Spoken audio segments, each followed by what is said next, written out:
আগামীর বাংলাদেশকে যদি আমরা সাজাতে চাই তাহলে কোরআন দিয়ে সাজাতে হবে, সুন্নাহ দিয়ে সাজাতে হবে। কোরআন যখন সামনে রাখবো, সুন্নাহ যখন সামনে রাখবো, আর কেউ কথা বলার নাই। কোরআনুল কারীমে আল্লাহ তাআলা এই সবকটা দেন, ওমা আলাইকুম, তোমাদের কি হলো, লা তুকাতিলুনা ফি সাবিলিল্লাহ, তোমরা আল্লাহর রাস্তায় জিহাদ করছো না, কাফিরদের বিরুদ্ধে আল্লাহর রাস্তায় জিহাদ করছো না কেন? তোমাদের কি হলো? অথচ ওয়াল মুস্তাদাফিনা মিনার রিজাল, দুর্বল পুরুষগুলো আত্মনাদ করে, দুর্বল মহিলারা আত্মনাদ করে, দুর্বল বাচ্চারা আত্মনাদ করে, তারপরেও কি হলো? তোমরা জিহাদের জন্য তৈরি হচ্ছ না, জিহাদের জন্য প্রস্তুতি গ্রহণ করছো না। এবার আমি আপনাদের কাছে জিজ্ঞেস করি, আওয়ামী লীগের সরকারের আমলে ওয়াল মুস্তাদাফিনা মিনার রিজাল, দুর্বল পুরুষেরা আত্মনাদ করেছিল। এখন আওয়ামী লীগ সরকার নাই, এখনো কিছু মানুষের আত্মনাদ আছে না নাই? যারা বলেন আছে না নাই? ব্যবসা করতে গিয়েছি, ব্যবসার মধ্যে চাঁদাবাজি ঢুকাইয়ে দিয়েছে, চাঁদাবাজি ঢুকা দিয়েছে, এখন বলতেছে চাঁদাবাজি ছাড়া চলতে দেওয়া হবে না, ব্যবসা করতে দেওয়া হবে না।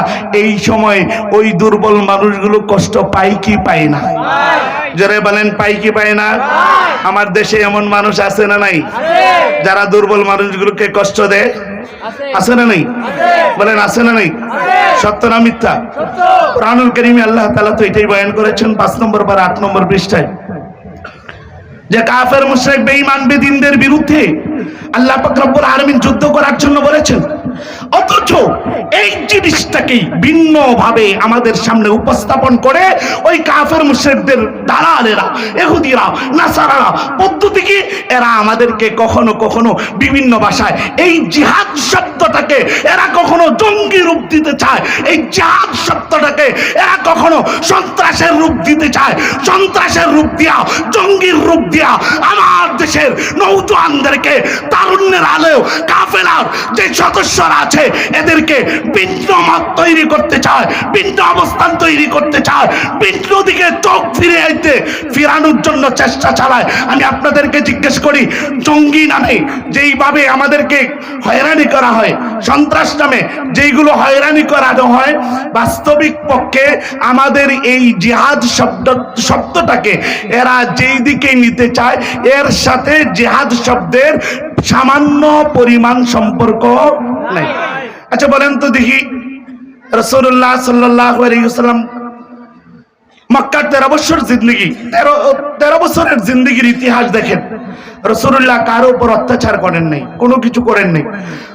বাকি 10 বছরের জিন্দেগি মদিনার জিন্দেগিতে রাসূলের উপর যখন জিহাদের বিধান নাযিল হলো, আল্লাহ রাসূল বললেন মহিলাদের উপর আক্রমণ করা যাবে না, মহিলাদের উপর আক্রমণ করা যাবে না, ছোট বাচ্চাদের উপর আক্রমণ করা যাবে না, ইসলাম শেখায়। বুড়াদের উপর আক্রমণ করা যাবে না, ইসলাম শেখায়। এবার বলেন, বর্তমান সময় যে আমাদের যে জিহাদ শব্দটাকে এরা যুদ্ধ নামে চালিয়ে দিতে চায়, যুদ্ধ আর জিহাদের মধ্যে যদিও বা দেখতে একরূপ কিন্তু কাজগুলো ভিন্ন। যদি ওরা জিহাদ শব্দের অর্থই যুদ্ধ, কিন্তু এই যুদ্ধ শব্দটাকে এরা বিভিন্ন ভাষায় আমাদের কাছে ব্যক্ত করার পিছনে কারণ হলো আমাদের এই যুব সমাজ যদি জিহাদের পথে চলে আসে, জিহাদটাকে বুঝে জিহাদের পথে চলতে শুরু করে, এরা জানে এরা তো তাগুত, এরা জানে এরা তো কাফেরদের দালাল, এরা জানে এরা তো ইহুদির দালাল, এরা জানে এরা তো নাসারার দালাল, এরা জানে যে যদি যুবকেরা তৈরি হয়ে যায় জিহাদের জন্য কারো উপায় থাকবে না। কি বলেন, যুব সমাজ যদি তৈরি হয় উপায় থাকে না? আমাদের দেশের স্বৈরাচার জালেমরা যারা ছিল, এই জালেমরাও এই যুবকদের সাথে আতাত করতে চাইছিল, এতাত করতে চাইছিল, অনুসরণ করতে চাইছিল। কি তোমাদের প্রয়োজন?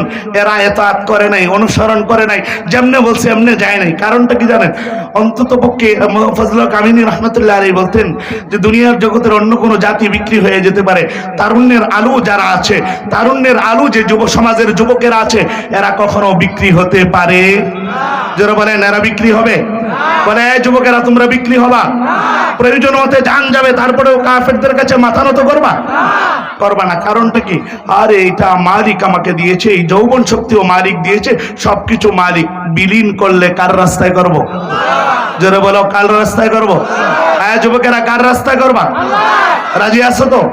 তা কখনো যদি ডাকা হয় ইসলামের বিপক্ষে যারা অবস্থান নেই, কোরআনের বিপক্ষে যারা অবস্থান নেই, ওয়াল মুস্তাদআফিনা মিনার রিজাল, দুর্বলদের উপর যারা আর্তনাদ, দুর্বলদের উপর যারা অত্যাচার করে, যারা জালেম হয়, দুর্বলদের উপর অত্যাচারের মাধ্যমে যারা জুলুম করে, মহিলাদের উপর যারা জুলুম করে, বাচ্চাদের উপর যারা জুলুম করে, এদের বিরুদ্ধে রুখে দাঁড়াবার জন্য আবার যদি ডাক দেওয়া হয়, আবার যদি সেই হাদিসেরা ডাক দেয়, আবার রক্ত দেওয়ার জন্য, জীবন দেওয়ার জন্য রণাঙ্গনে যাওয়ার তৈরি আছো তো তোমরা? রক্ত দিবা তো?